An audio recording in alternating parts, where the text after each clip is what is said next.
Bahkan RJ kita ini sudah mendapatkan penghargaan internasional. Iyalah, bos, Ya? humanisme. Dari UNODC telah melakukan penelitian RJ kita ini mengakui RJ inilah yang paling efektif, cepat, dan ADR yang terbaik di seluruh dunia. Sehingga atas dasar ini Pak Jaksa Agung dulu menerima penghargaan di beberapa perkumpulan jaksa Indonesia, AIP namanya. Itu Association International Prosecutor yang ada di negara Eropa pada saat itu. 180 negara yang menerima cuma 2, Indonesia sama Inggris. Salah satunya adalah Indonesia, Pak Jaksa Agung. Ya, ini gara-gara RJ Pak Jaksa Agung ini menerima beberapa penghargaan baik internasional maupun dalam negeri. Itu banyak yang memberikan penghargaan. Karena makanya Pak Jaksa Agung ini bisa disebut sebagai penegakan hukum humanis, iya. Untuk menghapus kecurigaan supaya nggak ada main mata teman-teman di daerah dengan ini, apa yang dilakukan oleh di Kejagung ini supaya tidak terjadi kecurigaan yang kita sebutkan? Ini pertanyaan sangat bagus ini.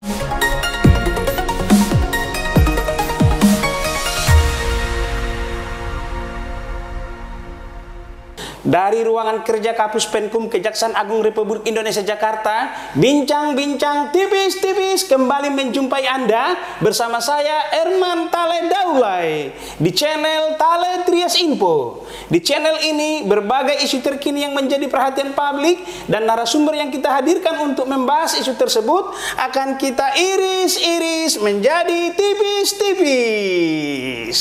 Pada tayangan kali ini kita akan mengangkat tema soal restoratif justice karena pengamatan saya secara tipis-tipis di lapangan, RJ ini bisa menjadi ikon ataupun legacy institusi kejaksaan di kemudian hari yang dinahodai Bapak Jaksa Agung ST Burhanuddin. Rasanya tak berlebihan kalau beliau disebut sebagai Bapak Restoratif Justice.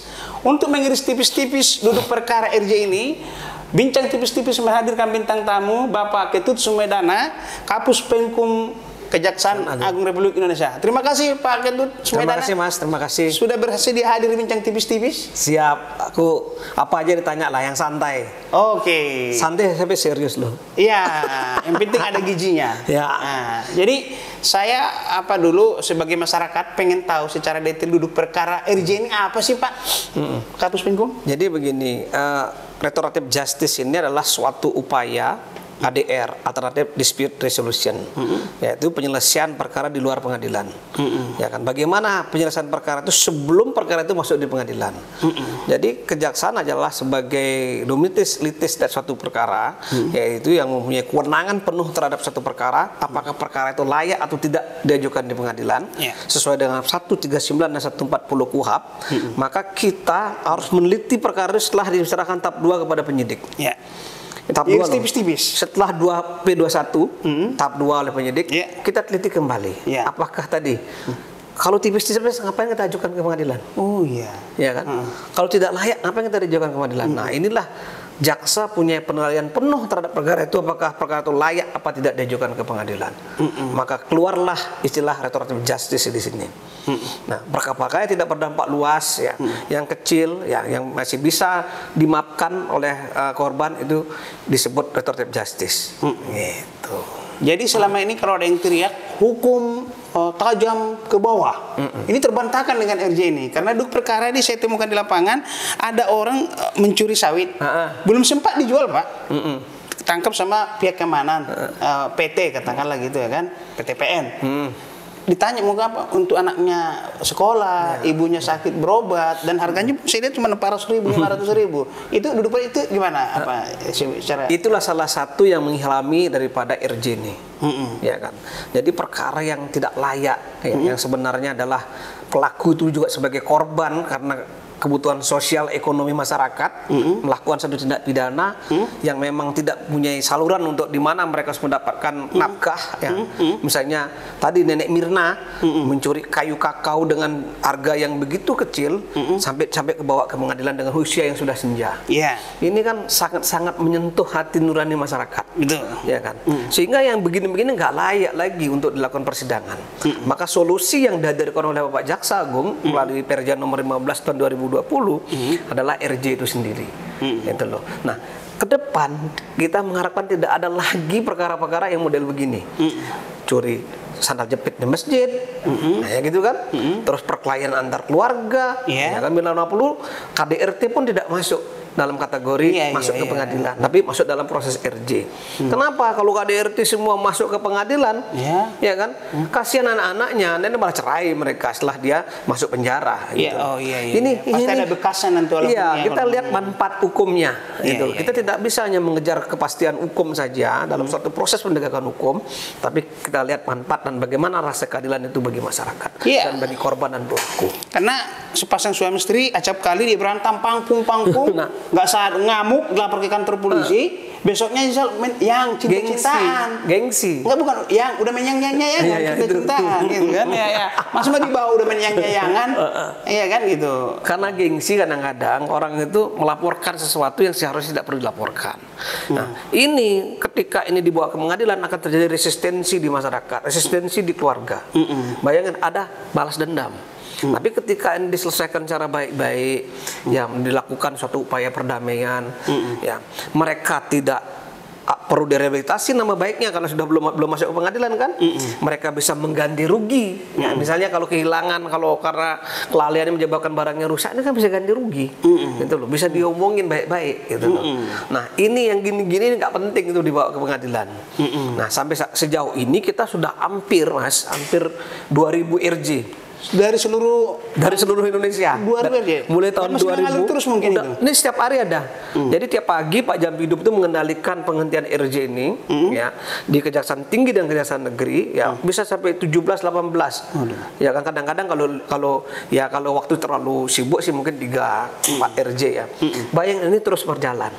Bahkan RJ kita ini sudah mendapatkan penghargaan internasional. Iya, Bos, ya. Dari UNODC telah melakukan penelitian RJ kita ini mengakui RJ inilah yang paling efektif, cepat, dan ADR yang terbaik di seluruh dunia. Sehingga atas dasar ini Pak Jaksa Agung dulu menerima penghargaan di beberapa perkumpulan jaksa Indonesia, AIP selamanya. Itu Association International Prosecutor yang ada di negara Eropa pada saat itu, 180 negara yang menerima cuma 2, Indonesia sama Inggris. Salah satunya adalah Indonesia Pak Jaksa Agung, SD Burhanuddin. Ya karena penerapan RJ ini dianggap efektif dalam rangka ADR, Alternative Dispute Resolution. Ya kan. Nah, tujuannya apa? Kan gitu. Sekarang kan. Nah, ketika RJ ini kita bangun, ya satu. Jadi biaya penanganan perkara jadi sedikit, jadi tekan. Penghematan juga ya. Penghematan. Bayangin aja, kalau seandainya ini semua naik masuk penjara, satu orang itu Mas tahu nggak berapa? Biaya makan aja berapa? Biaya makannya sampai 35.000 satu hari. Biaya sidang lagi nanti proses. Belum proses biaya sidang, biaya pemberkasan, biaya pembinaan DLP. Berapa triliun negara harus dampak juga nanti harus membiayai. Belum dampak di sana belum tentu dia berhasil dilakukan pembinaan besar, setelah di sana jadi maling kecil keluarnya bisa jadi rampok. Ya itu ada faktanya itu banyak yang seperti itu. Nah, maka dari itu memang selayaknya ini harus kita gulirkan terus. Ya, harus kita berlakukan terus. Cuma dalam pemberlakuan harus ada lakukan pengawasan secara ketat. Biar apa? Biar nggak disalahgunakan oleh teman-teman di penuntut umum di daerah. Iya. Tapi sulit lah secara untuk ini kan. Karena tadi saya mau tipis-tipis dulu Pak Kapus Penkum. Tadi disebut di tahap 2 itu lakukan penelitian secara seksama gitu ya kan. Artinya berarti si pelaku ini juga diteliti juga ke warga desa, perilakunya seperti apa, tokoh desa harus tanya-tanya juga ya. Oh iya dong. Langsung main. Berarti masih ada lagi kerja tahapan berikutnya. Jadi kita cek dulu kepala desanya kelakuan selama ini gitu ya. Begitu perkara sudah tahap 2, kita punya waktu kalau mereka dilakukan suatu penahanan, kita punya waktu 20 hari. Waktu penahanan. Nah, kita lihat cek perkara ini apakah yang bersangkutan baru pertama kali melakukan suatu tindak pidana, apakah tindak pidana dilakukan bukan merupakan suatu kerasrakan atau bukan suatu mata pencariannya dia. Tingkat kerugian berapa angkanya? 2,5 juta? 2,5 juta. Tapi itu tidak menjadi patokan yang harus start letterlock ya. Tetapi bisa juga nanti akan lebih. Iyalah. Bisa 5 juta ke depannya bisa kita rubah semua. Ya. Karena angka-angka ini bukan suatu patokan untuk mencari suatu keadilan material di dalam masyarakat. Ini masih bisa berkembang ya. Yang paling terpenting dalam RJ ini bagaimana korban itu memberikan maaf. kepada pelaku. Nah, itu penting. Kalau nggak ada maaf nggak bisa. Berarti si pelakunya harus ada lobby juga ke ini ya, ke kalau mau RJ juga. Nanti kita yang melakukan bantu juga mediasi. Maka perannya penegak hukum di sini bagaimana ada upaya perdamaian pertama, kemudian ada pemberian maaf kepada si pelaku, gitu loh. Itu yang kita lakukan. Nah, sehingga kalau kita sudah melakukan itu, kita lakukan mapping kepada yang bersangkutan. Tadi saya bilang, mapping, kasih intel di daerah, lakukan mapping. Apakah yang bersangkutan ini betul-betul memang karena kebutuhan, dia nyuri HP misalnya untuk kepentingan online dia sekolah, kan ada yang seperti itu. Iya, betul. Ya kan? Atau dia mencuri sesuatu untuk kepentingan makan pada hari itu. Atau kita berobat. Mapping, untuk berobat orang tuanya. Ini alasan-alasan yang istilahnya klasik ya, yang harus jadi bahan pertimbangan untuk memberikan RJ. Ini penting untuk dilakukan mapping. Berarti cuma sekali boleh ya, 2 kali nggak boleh ini. Nah, kalau dia misalnya sekali sekarang diberikan RJ, besok masuk di kejaksaan, namanya udah masuk, pernah di RJ, udah bisa besok. Nggak bisa masih lagi. udah residip dia. Oh, gitu jadi, loh. Ya, kesempatan cuma sekali ya, Pak. Iya, tidak boleh 3 sampai 3 kali, jangan sampai 3 kali atau 2 kali, cuma sekali. Itu satu batasan untuk pemberian RJ kepada pelaku tindak pidana. Untuk menghapus kecurigaan supaya nggak ada main mata teman-teman di daerah dengan ini, apa yang dilakukan oleh di Kejagung ini supaya tidak terjadi kecurigaan yang ini pertanyaan sangat bagus ini. Ya. Pertama begini, yang pelakunya adalah masyarakat yang golongan ekonomi ke bawah. Ya. Dalam artian orang nggak mampu kita bantu. Tadi saya bilang bahwa tidak ada lagi hukum tajam ke bawah, tumpul ke atas. Sekarang tajam ke atas, udah terbukti. Humanis ke bawah. Udah. Ya kan? Nah, ketika orang tidak mampu, masa mau dikerjain sih? Itu hati nuraninya di mana? Oh iya, ya mau apalagi orang yang mencuri karena makan. Untuk makan. Masa mesti dikerjain lagi? Tanda kutip masih mau dipalakin lagi. Itu loh. Itu satu ya. Kedua, kita udah menerjunkan Satgas 53 dalam rangka Satgas 53 itu dari pengawasan dan intelijen. Dalam rangka mapping setiap perkara yang RJ. Jangan sampai ada yang memain-main dengan hati nurani masyarakat. Jangan main-main dengan perkara yang lagi program jasa hukum dari GDRJ. Ini legasi kemanusiaan loh ini, Pak. Oh iya lah. Ini kalau dalam bahasa kita disebutnya amal jariah ini. Iya, ini program humanis. Iya, karena kalau nanti kawan ini nggak masuk penjara, ini dia bisa bekerja, bisa menyekolahkan anaknya. Anaknya suatu saat jadi berhasil, ya Pak Jaksa Agungnya dapat amal jariah di situ. Nah, itu contohnya loh, ya kan? Itulah. Jangan sampai kita membajarakan orang karena mencuri untuk buat makan, ya. Akhirnya semua keluarganya tidak makan. Bayangin tuh. Ya kalau dia udah masuk berdampak sama keluarganya loh. Nah, itu yang pertama kali dipikir oleh Pak Jaksa Agung. Pak Jaksa Agung pernah ngomong sama saya di satu tempat tertentu. Beli, saya untuk menandatangani Perja nomor 15 tahun 2020 ini 3 hari saya berpikir apakah ini nanti akan ada gugatan-gugatan dari masyarakat. Apakah ini ada gugatan dari antar penegak hukum? Adakah punya resesi dari semuanya, dari penegakan hukum? Itu beliau betul-betul mempertimbangkan sangat matang. Iya, karena sehingga lahirlah yang namanya dasar dalam penegakan hukum ini. Itu betul sekali Pak Jaksa Agung, karena institusi rekan kita kepolisian umpamanya yang beliau yang memproses, tiba-tiba kita yang hentikan. Apakah mereka nggak ada resistensi kan itu? Iya, berarti kan harus ada komunikasi juga. Itu gimana Pak dengan institusi rekan kita? Oh gini, kalau ada RJ, kita upayakan menghadirkan beliau pada saat membuat satu perjanjian, sehingga tidak ada istilah sakit hati. Saya sudah capek-capek nangkep kemana tiba-tiba dilepas, nggak ada. Itu loh. Kita berikan pemahaman hukum, libatkan mereka dalam proses penghentian, gitu loh. Sehingga tidak ada resistensi lagi dari mereka, gitu loh. Tidak ada kecurigaan lagi di antara mereka, antara kita dengan mereka, gitu loh. Nah maka dari itu harapan kita ke depan, RJ ini harus dibuat dalam satu undang-undang, yaitu dalam KUHAP. Gitu ini loh. Bisa jadi primadona loh ini Pak, benar loh primadona. Ini gara-gara RJ Pak Jaksa Agung ini menerima beberapa penghargaan baik internasional maupun dalam negeri. Itu banyak yang memberikan penghargaan. Karena makanya Pak Jaksa Agung ini bisa disebut sebagai penegakan hukum humanis, salah satunya bukan Bapak Restoratif Justice lagi. Dia itulah penegak hukum humanis. Bapak penegak hukum humanis. Lewat RJ tadi ya. Memang galak di kumis tapi hatinya rintu harap. Pemirsa Bincang Tipis-Tipis, Pak Kapus Penkum ini kalau saya baca medsosnya ini, kumisnya kemarin ada satu postingan, dihilangin, jadi nggak galak lagi katanya gitu. Memang kumis itu identik dengan kegalakan memang. Padahal hatinya Rinto. Ya? Rinto Tapi kalau variasi yang Bapak lihat itu memang nggak jauh dari level bawah ya, kasus-kasus yang mengalir dari daerah-daerah itu ya kan. Dari 2000 kasus yang kita tangani memang hampir semuanya itu adalah orang-orang yang memang berkebutuhan, yaitu dalam rangka memang kebutuhan mereka untuk melakukan suatu tindak pidana. Jadi kalau ada yang mencuri gas molen gitu, yang cuma 50.000 gitu, cuman si apanya nggak mau memaafkan si korbannya gimana? Makanya upaya-upaya itu kita lakukan. Sedih juga ya kalau gagal. Tapi ada juga yang gagal kan? Tapi begini ya, biasanya orang kalau sudah sempat ditahan gitu, ada rasa juga kita simpati. Mereka juga ada rasa empati ya. Ngapain sih perkara ini sampai maju ke pengadilan? Dan baru sekali juga. Ya, baru sekali. Kemudian mereka juga harus hadir di pengadilan. Misalnya ke rumahnya di desa kan kasihan Pak, itu biaya juga kan untuk ada di sidang. Ini banyak faktor lah di sini. Banyak multidimensi yang ada dalam RJ ini yang kita pertimbangkan kenapa ini harus ada. Dan ini adalah kekosongan hukum yang memang kita isi dari program Pak Jaksa Agung gitu loh. Proses RJ itu sedikit aja Bang, biar masyarakat juga seperti saya tahu dulu gimana sih proses RJ itu. Coba cerita dulu mekanismenya dulu. Jadi biar saya berinkas ilmu dulu ke ini tipis-tipis. Jadi mekanismenya ini mekanisme perkara penanganan perkara biasa. Jadi perkara itu diajukan berkas perkaranya dinyatakan P21 ya oleh penuntut umum, kemudian di P21 itu dilakukan tahap 2. Nah, pada saat tahap 2 itu penuntut umum ini wajib hukumnya untuk melakukan penelitian kembali kepada berkas perkara, kepada yang bersangkutan sebagai pelaku tindak pidana, ya kan. Dan 20 hari, lebih 20 hari nggak bisa lagi. Karena apa? Dia harus beralih masa hukuman dia dari penuntut umum ke pengadilan.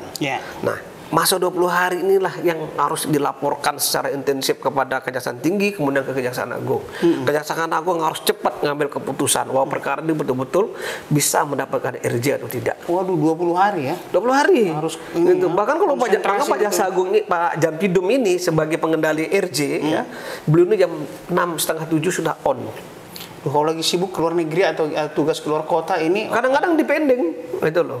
Gimana? Tapi 20 hari udah mau dekat ini Pak. Iya, kadang-kadang dipending. Maka beliau itu dari mana aja sekarang kan semua pakai zoom. Bisa ya. Di mana aja bisa kita on kamera kayak sekarang ini kan. Tapi ada yang memanfaatkan nakal-nakal sampai saat ini, alhamdulillah mudah-mudahan belum ada ya Pak. Sampai saat ini sih belum ada. Saya yakin sih tidak akan ada karena tadi yang melakukan tindak pidana adalah orang-orang kecil, kerugiannya juga tidak begitu banyak. Kan sampai kalau ada yang begitu ya kebangetan Pak. Udah nggak punya hati nurani nih. Secara cepat dulu, yang Bapak tahu kasus RJ yang Bapak ingat aja kasus apa yang sih dicontoh 4 aja atau 5 aja yang Bapak banyak sekali ya. Satu, perkara pencurian HP. Ya, itu di beberapa daerah ada semua. Makan gitu. Untuk online biasanya. Kemarin sekolah online kemarin itu. Kan semua masyarakat punya online. Ya, yang lainnya bisa masuk secara daring tapi tiba-tiba anaknya diwajibkan untuk punya HP yang smartphone. Karena semua orang punya. Nah, ini banyak banget, hampir setiap daerah ada perkara yang seperti ini. Maka solusi itu adalah jalan terbaik kan. Bahkan ada beberapa kejari dibelikan HP-nya dia. Ini ada orang dikasihkanlah ini kepada gininya. Udah kita yang rugi membelikan. Nah, sampai seperti itu loh. Nah, kemudian ada juga yang mencuri karena kebutuhan memang ya, karena ibunya yang sakit, karena anak keluarganya yang sakit. Angkanya juga nggak tinggi-tinggi. Nggak banyak, cuma 1 juta, 2 juta, dan 5 juta. Ya ini kan kasihan Pak. Pak, uangnya udah di mana? Udah dikasih anaknya. Kadang-kadang korban itu nggak mau dikembalikan HP-nya, nggak mau dikembalikan uangnya. Sudah ada saya ikhlas, kasihan setelah melihat kondisi latar belakang daripada pelaku ini. Gitu loh. Banyak. Oke, itulah. Saya mau beralih sedikit aja nih Pak. Saya minta terakhir ini. Saya nanti belum ngomongin 6 kali terakhir ya Pak, supaya Bapak nggak bosan. Ini terakhir pertama ya. Terakhir pertama. Karena waktu saya di SD dulu kalau kata gurunya terakhir nih gitu kan. Padahal masih ada 3-4 kali lagi terakhir. Ya, boleh, nggak apa-apa. Kan? Saya mau beralih ke jangan ke Pidum juga, ke Pitsus juga. Katakanlah kepala desa. Iya kan? Ada namanya juga kalau nggak salah ultimum remedium juga. Kalau nggak salah ya, kalau saya mau dikoreksi gitu. Kan itu kan di Pidum tadi. Di Pitsus juga ada nggak sih Pak rencana kalau cuma kerugian cuma 1 juta 2 juta ada masa dibawa ke pengadilan juga walaupun betul-betul itu pidana khusus gitu. Itu gimana Pak? Ada juga? Ada. Iya dong, kasihan juga kan kepala desa kan karena kita tidak Begini, kita cakapan begini ya, begini. Kalau untuk tindak pidana khusus ya, khusus perkara perpajakan ada namanya istilah ultimum remedium, karena masih dalam konteks administrasi, ya kan. Di perkara perpajakan di penyidikan itu bisa kita hentikan penuntutannya dan penyidikannya dengan mengganti jumlah denda 2 kali lipat. Itu di undang-undang sudah diatur. Gitu loh. Khusus perkara perpajakan. Nah, khusus perkara bea cukai. Kalau misalnya Anda bayar pajak 2 miliar, ya enggak bisa karena administratif ada kesalahan. Ya kan, biar tidak masuk pidana gimana bisa bayar cicil 4 miliar. 4 miliar udah bayar, dikasih beban untuk 4 miliar. Ada kesalahan administratif misalnya, atau lupa membuat faktur pajak. Ini kan bisa jadi denda. Nah, ini bisa kita ganti 24 tanpa harus ke pengadilan. Itu perkara-perkara yang sifatnya administratif. Keren juga. Nah, kan? Nah, ke depan saya mewacanakan kalau di penyidikan kita hentikan di perkara korupsi bisa nggak? Nggak bisa. Kadang kita terbentur pasal 4 Undang-Undang Tidak Pidana Korupsi. Pengembalian keuangan negara tidak menghapus tindak pidananya. Itu pasal 4 loh ya, Undang-Undang Tidak Pidana Korupsi. Akan tetapi kalau masih dalam proses penyelidikan karena kerugiannya misalnya di bawah 50 juta misalnya, kan dulu masih pernah kita wacanakan itu untuk menghentikan ya. Apalagi kalau ini di desa. Nah, desa ini tahu nggak? Bisa kadang-kadang karena tidak ketahuan mereka. Mempertanggungjawabkan secara administratif, mempertanggungjawabkan secara keuangan negara. Ini orang kepala desa ini kan tidak semua mengenal hukum, mengenal hitung-hitungan, ya kan? LPG kan juga nggak tahu mereka. Tiba-tiba dari dari petani dari mana dengan background latar belakang yang memang tidak harus di birokrasi, mereka jadi pimpinan kepala desa di sana, bahkan kepala daerah juga sama. Ini perlu ada pendampingan khusus, itu loh, ya kan. Ke depan perlu ini dipikirkan untuk tadi ultimum remedium, karena di di penegakan hukum itu di ujung ya, di ujung, di APIP itu sudah ada, ya di APIP itu bisa diserahkan ini ke pemerintah daerah. Oh, dikasih waktu pengambilan 60 hari kalau nggak salah. Ya, bahkan di dalam BPK ya, pemeriksaan itu dalam waktu 60 hari. Kalau dia bisa mengembalikan, itu bisa menjadi tidak pidana, tidak administratif. Itu yang namanya ultimum remedium. Nah, ke depan itu pun masih kita pikirkan ya. Ke depan ada undang-undang kita udah ada namanya mediasi penal. Mediasi penal yang akan menampung segala sesuatu tadi keluhan tidak pidana administratif yang bisa tidak hanya harus kita eksekusi secara pidana, tapi bisa eksekusi dengan denda. Karena saya yakin ke depan ini zaman pemenjaraan ini mungkin bukan lagi. Loh, saya cerita di Belanda, Mas. Di Belanda dulu ada penjaranya 17, kemudian 9, sekarang itu cuma 1 lembaga pemasyarakatan. Jadi Wisma katanya penjaranya. Satu lembaga masyarakat nggak ada Pak gininya, nggak ada narapidananya. Akhirnya mereka mengimpor dari beberapa negara sebelah Belanda. Kenapa? Satu karena mereka membangun kesadaran hukum cukup bagus. Ya. Dari negara ini membangun kesadaran hukum ya Pak. Maka Jaksa Agung itu mau bikin rumah restoratif di tiap desa itu dalam rangka membangun kesadaran hukum. Oh, rumah RJ ya. Iya, ini ada sambungannya nih. Itu yang tadi saya omongkan, sekarang saya sambung nih. Itu bagaimana Pak Jaksa Agung ini setiap desa ini ada membangun rumah kesadaran hukum sebenarnya, membangun kesadaran hukum di masyarakat dengan rumah restoratif. Ya kan? Ya kan, kita bisa menyelesaikan segala sesuatunya biar perkara tidak semua masuk ke pengadilan. Siap. Sekarang Anda tahu nggak? Over capacity kita. Bisa 300%, 200% Pak. Loh, orang bisa satu yang harusnya kapasitasnya 15 ada 60 orang. Bagaimana orang bisa tidur? Pakai sip orang tidur di sana. Betul. Gitu loh. Ini kan menyebabkan penyakit, menyebabkan macam-macam, pembinaannya mental semua itu orang masuk sana bisa gila loh. Gitu loh ya. Iya kan? Harus kita cepat cari solusi. Ini solusinya ini belum ada. Sehingga solusi-solusi dibangun oleh Pak Jaksa Agung. Tadi rumah restoratif udah banyak mengurangi. Yang kedua tadi program RJ ya, rumah restoratif sekarang lebih lagi. Nah, di Belanda itu dibangunlah kesadaran masyarakat dulunya. Kemudian sampai orang takut untuk berbuat salah. Di beberapa negara seperti di Singapura juga sama. Mereka dikenakan denda yang cukup besar ketika Anda melakukan pelanggaran seperti ngerokok sembarangan. Makanya ada namanya rumah untuk smoking area. Nah, di beberapa negara itu diatur. Nah, sehingga kalau sudah kesadaran masyarakat yang terbangun dengan baik, pelanggaran hukum bisa diminimalisir. Tapi kejaksaan juga sudah mulai bagus. Saya lihat jaksa masuk sekolah, jaksa masuk kampus, jaksa masuk pesantren. Sekarang ada lagi yang lain. Menyapa, itu kan bagian dari. Sekarang ada lagi. Apa lagi? Jaksa menjawab. Jaksa menjawab. Jadi instruksi Jaksa Agung yang terbaru sekarang, bagaimana menghadirkan jaksa di tengah-tengah masyarakat. Kalau ada yang nanya, kasih pencerahan hukum. Iya, jaksa wajib hukumnya tiap ada keramaian kita buka lapak di sana, buka warung kopi, buka warung tenda begitu. Ya kan? Masyarakat berbondong-bondong menanyakan sesuatunya, Pak, perkara saya sudah di mana, Pak? Oh, tar lu cek di website kejaksaan mengatur tentang CMS, ada di sini semua. Oh, perkara Anda masih di penyidik. Berarti Anda tanyakan kepada kepolisian. Oh, perkara Anda masih P19. Perkara Anda masih posisinya di sini. Ini sudah ada semua kita fasilitasnya. Nah, ketika nanti ada program jasa menjawab, kita juga menghadirkan narasumber dari BPN misalnya. Ada masalah tanah, Pak, sertifikat saya belum jadi-jadi. Tanya BPN langsung, loh, sertifikatnya di mana? Catat kalau memang tidak ada. Besok harus kamu ada jawabannya. Apa kekurangannya? Jadi kita menghadirkan jaksa di masyarakat untuk apa? Lebih bermanfaat bagi masyarakat. Demikian bincang tipis-tipis dengan Pak Kapus Penkum Ketut Sumedana. Terima kasih.